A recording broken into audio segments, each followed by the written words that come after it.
Hagabe. Sampai pada zaman Nabi kita Muhammad sallallahu alaihi wasallam. Beliau diutus oleh Allah Subhanahu wa taala di tengah-tengah masyarakat yang betul-betul terkubur dalam lautan kesyirikan. Kesyirikan yang dulu ada pada zaman Nabi Allah Nuh alaihi salatu wassalam, itu diimpor oleh kaum musyrikin Quraisy ketika itu. Yang mengimpornya ialah Amr ibn Luhai al-Khuzai, la'anahullah. Orang ini khonamitina azakumullah dijuluki oleh Rasul sallallahu alaihi wasallam awwalu man sayyaba as-sawa'id. Orang pertama yang berbuat demikian. Yang mendatangkan patung-patung tadi ke Baitullah Haram Ka'bah. Dan inilah khonamitina azakumullah impontir kesyirikan di Jazirah Arab.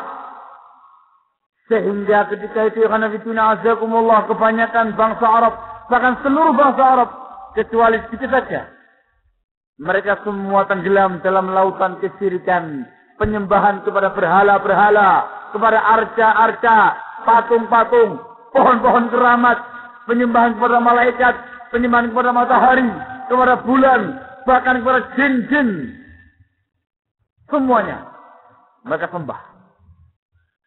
Diutus Nabi kita Muhammad sallallahu alaihi wasallam di tengah-tengah mereka dengan membawa agama para anbiya wal mursalin, meneruskan estafetnya para anbiya dan para rasul, membawa panji al-haq dan meneruskan bendera ahlul haq yang sekian lama hilang, sekian lama terkubur oleh lautan kesyirikan tadi. Beliau diutus khanabitina azakumullah di tengah-tengah masyarakat yang seperti itu. Beliau mulai dakwahnya dengan dakwah tauhid, menyeru umat manusia untuk bertauhid kepada Allah Subhanahu wa taala, mengesahkan Allah semata dalam perkara ibadah, memberantas yang namanya kesyirikan, memberantas aliran berhalaisme, anti berhala, anti arca, anti patung, anti kepada penyembahan-penyembahan selain Allah Subhanahu wa taala.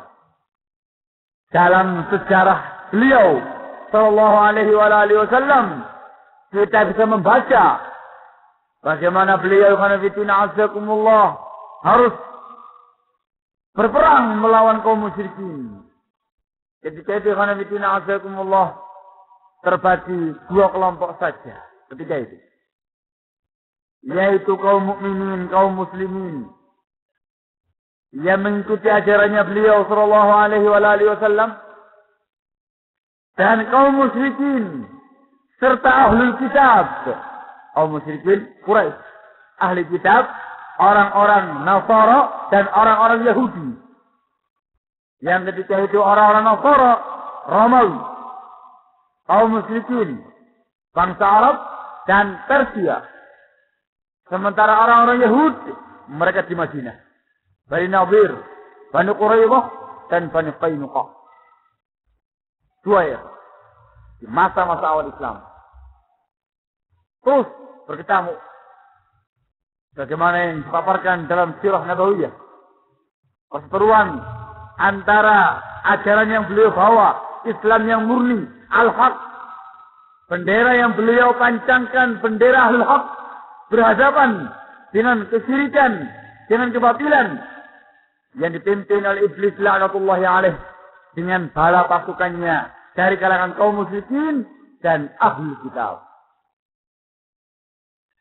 Maka pertempuran demi pertempuran khanafitina azakumullah terjadi. Perang Badar Kubra, perang Uhud, perang Khandaq, perang Mu'tah, perang Bani Mustalik, perang ini, perang itu, perang Tabuk. Wah, kata.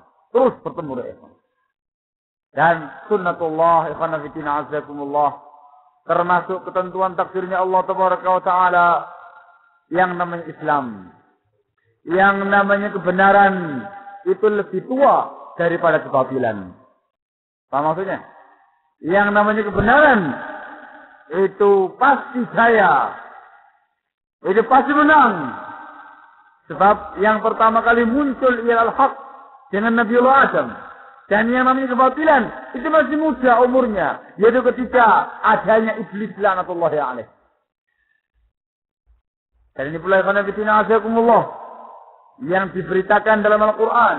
Allah menegaskan wal aqibatu lil muttaqin, dan kemenangan itu pasti di pihaknya orang-orang yang bertakwa kepada Allah. Wallazi arsala rasulahu bil huda wa dinil haqq liyudhhirahu 'ala ad-din kullih walau karihal musyrikun. Dialah Allah yang mengutus Rasulnya sallallahu alaihi wasallam dengan membawa al-huda, bimbingan, wa dinil haqq, dan agama yang benar, untuk Allah menangkan agama tadi di atas semua agama-agama yang ada, walaupun kaum musyrikin tidak menyukainya. Maka ya khanafitina azakumullah, di akhir hayatnya Rasul sallallahu alaihi wasallam, Islam jaya. Bendera al-haq berkibar dengan gagah perkasa. Yang ada lawan. Kata orang Ambon. Yang ada lawan. Kebatilan terpuruk. Bendera ahlul batil tumbang. Di depan tentara Allah Subhanahu wa taala. Di depan pasukan kaum muslimin yang dipimpin langsung oleh Rasulullah sallallahu alaihi wasallam. Kaum musyrikin satu demi satu tumbang. Ada yang masuk Islam, banyak yang masuk Islam, dan yang lainnya tumbang, kesuburan. Iblis dikejar. Menangis. Yang tadinya dengar-dengar sumringah, tersenyum, tersungging. Kali ini iblis laknatullahi alaih harus menangis. Dan itu sudah dia tampakkan ketika perang pertama. Perang Badar. Ketika iblis laknatullahi alaihi ikhwan berubah wujud menjadi manusia dalam bentuk seorang yang bernama Suraqah bin Malik. Orang tua ya, yang dituakan di kalangan kaum musyrikin ketika itu. Ngompori mereka, ya Allah, perangi Muhammad itu. Perangi kaum muslimin. Semangat ya Pak. Dengan parlente. Abu Jahal dengan kawan-kawannya ingin menghancurkan kaum muslimin ketika itu yang dari Madinah. Begitu khanafitina azakumullah, bertemunya dua pasukan kaum musyrikin, ahlul batil, dengan pasukan al-haq yang dipimpin Rasulullah SAW. Iblis langsung melarut matanya, ikhwan. Melihat ternyata pasukannya Nabi kita Muhammad SAW tidak hanya pasukan manusia. Ternyata di balik mereka ada pasukan para malaikat yang diturunkan oleh Allah Taala kepada mereka. Di alfin minal malaikati murdifin, 1000 malaikat. Sayap kanan dipimpin oleh Jibril alaihissalam 500. Sayap kiri dipimpin oleh Mikail 500. Melotot iblisnya, ya. Langsung dia terkencing-kencing lari. Terkentut sampai kentut, lari. Ya Allah, pergi dia. Diteriaki sama kaum musyrikin. Lari kemana kamu? Ada Abu Jahal. Lari kemana kamu? Dia mengatakan, Inni ara ma la tarawun. Inni akhafullaha rabbal alamin. Iblis ya. Saya melihat sesuatu yang enggak kamu lihat. Saya takut kepada Allah Taala. Langsung lari dia. Semburat. Hilang. Dibiarkan pasukan iblis, orang-orang kafir tadi, berhadapan dengan kaum muslimin yang dipimpin oleh Nabi kita Muhammad SAW dengan bantuan tentara para malaikat. Hancur berantakan kaum muslimin. Bahkan Islam jaya di zamannya Rasul SAW. Iblis beringis dan menangis. Naam. Maka al-haq khanafitina azakumullah dan ahlul haq ialah apa yang dibawa oleh Rasulullah SAW dan apa yang dibawa oleh para sahabat kiram, para sahabat yang mulia radhiyallahu taala anhum ajma'in. Namun alhamdulillah, setelah Rasul SAW meninggal dunia, iblis tersenyum manis kesempatan baru. Kembali khonafidina azakumullah. Dia memprovokasi Bani Adam. Orang-orang sebagian suku-suku Arab yang baru masuk Islam. Kembali dicipasi sama iblis. Ya Allah, udah mati Muhammadnya. Ngapain kamu Muhammad? Ya Allah. Akhirnya banyak di kalangan mereka yang khonafidina azakumullah yang murtad. Dan ini terjadi pada kekhilafahannya Abu Bakar Siddiq radhiyallahu ta'ala anhu. Banyak yang murtad ya Allah. Ini semuanya dengan takdir Allah tabaraka wa ta'ala dan juga dengan tipuan iblis. Maka ikhwan fillah azakumullah, Abu Bakar Siddiq radhiyallahu ta'ala anhu dengan pasukan kaum muslimin yang lainnya para sahabat itu menghunuskan pedang al-haq, saiful haq, pedang kebenaran, dihunuskan kepada mereka yang murtadun, yang murtad dari agamanya, yang tadinya dia muslim kembali menjadi kafir, dihunuskan pedang pada mereka. Maka kembali khonafidina azakumullah terjadi pertempuran sengit, peperangan yang sangat sengit antara ahlul haq yang dipimpin oleh Abu Bakar Siddiq radhiyallahu ta'ala anhu melawan ahlul batil yang ketiga di antaranya dipimpin oleh seorang yang mengaku sebagai nabi yang namanya Musailamatul Kadzdzab, ngaku jadi nabi. Maka mereka semua ditumpas habis oleh pasukan kaum muslimin. Iblis tangis lagi. Tambah menangis khonafidina azakumullah iblis ini. Ketika pada masa kekhilafahannya Al-Faruq Umar bin Khattab radhiyallahu ta'ala anhu, penguasa yang adil, Ar-Rasyid, dia terpimpin. Penguasa yang betul-betul sangat disegani oleh kawan dan lawan, ada Umar ya. Di zaman beliau semua kekuatan iblis laknatullahi alaih dalam bentuk kaum musyrikinnya atau dalam bentuk ahli kitabnya delosor ya ikhwan, bahasa Jawa ini, tersungkur mereka semua. Di zaman beliau ikhwan fillah azakumullah, dua kekuatan adidaya, dua negara superpower, adi kuasa. Yang satu di Syam, dekat wilayah Baitul Maqdis, Romawi. Satunya lagi di Irak dan di Iran, yang namanya Persia. Kaum musyrikin untuk jazirah Arab, mereka semuanya adalah kaum muslimin ya. Sekarang yang mau dilibas sama Yahudinya udah nyindir, diusir sama Rasul, larinya ke Romawi semua sudah. Nah, sekarang di zamannya Umar ya ikhwan yang melibas kebatilan dan ahlul batil, membawa panji-panji kebatilan yang namanya ahlul kitab dan penyembah api, Romawi dan Persia. Untuk Romawi, sahabat Umar bin Khattab radhiyallahu ta'ala anhu mengirimkan pasukan yang besar yang dipimpin oleh seorang panglima perang yang sangat ahli yang bernama sahabat yang mulia Khalid ibn Walid radhiyallahu ta'ala anhu. Untuk Persia juga demikian, beliau mengirimkan pasukan yang besar dipimpin oleh sahabat yang mulia Sa'ad ibn Abi Waqqas radhiyallahu ta'ala anhu. Sehingga dua pasukan, satu ke Irak, satu ke Romawi. Kemudian untuk yang Syam diganti oleh Abu Ubaidah ibn Jarrah Al-Fihri radhiyallahu ta'ala anhu.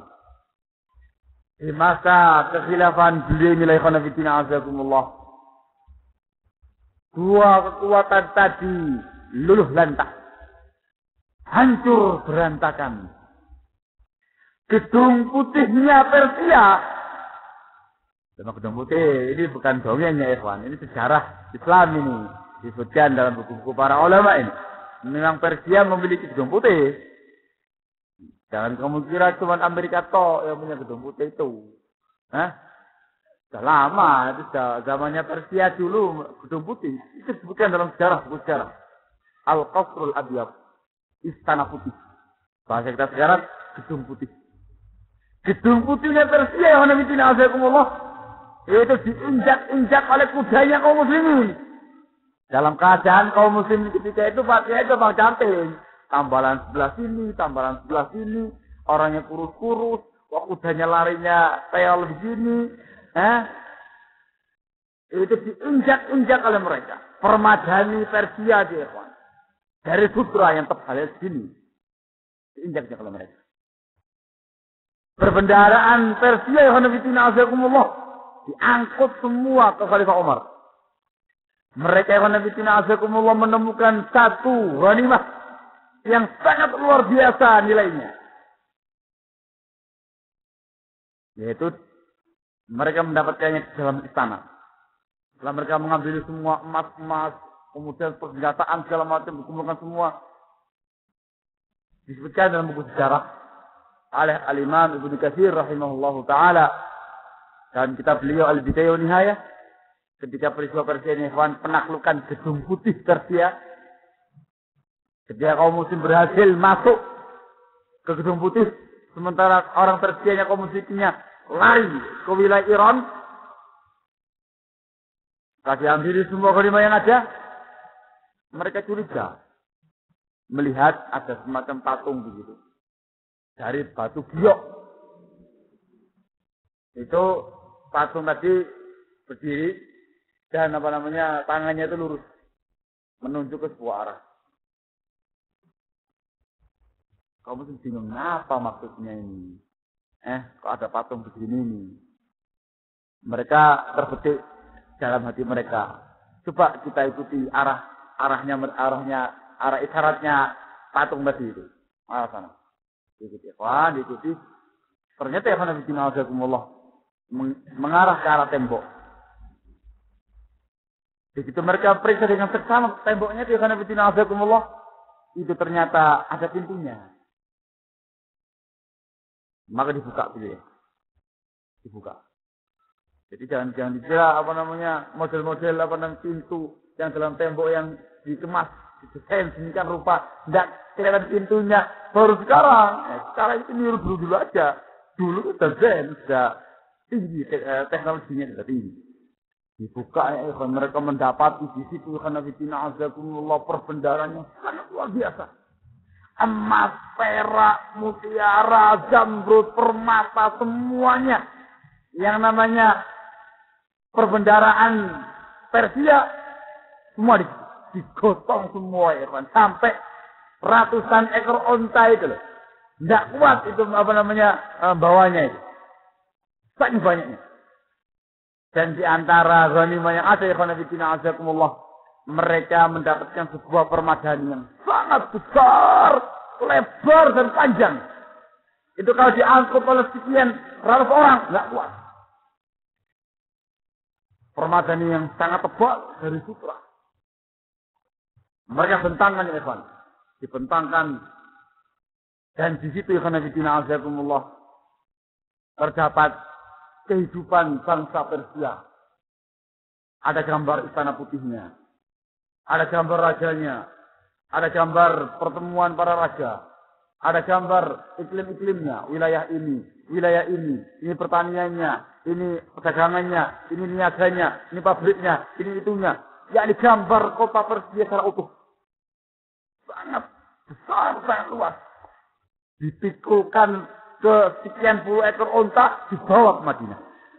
Sampai di Madinah sama sahabat Umar. Ambilkan gunting. Digunting, dipotong-potong ikhwan, dibagikan kepada fuqara masakin di kota Madinah. Untuk kamu.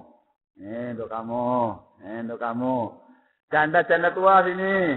Untuk kamu. Ini untuk kamu. Dibagi semuanya kepada kaum muslimin. Digunting itu makanya. Hancur lebur Persia. Demikian pula Hanafitina Azzaikumullah yang di Syam, yang di Romawi. Mereka yang Hanafitina Azzaikumullah. Untuk Romawi Hanafitina Azzaikumullah, benteng terakhir mereka ialah Baitul Maqdis. Kalau sekarang Hanafitina Azzaikumullah namanya Masjidil Aqsa. Naam.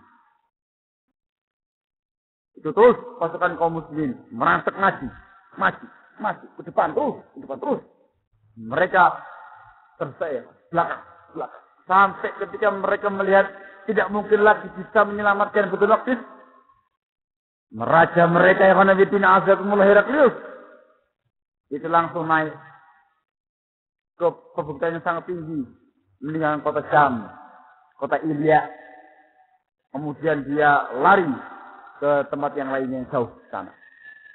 Dari atas bukit yang tinggi, dia menoleh kepada Baitul Maqdis.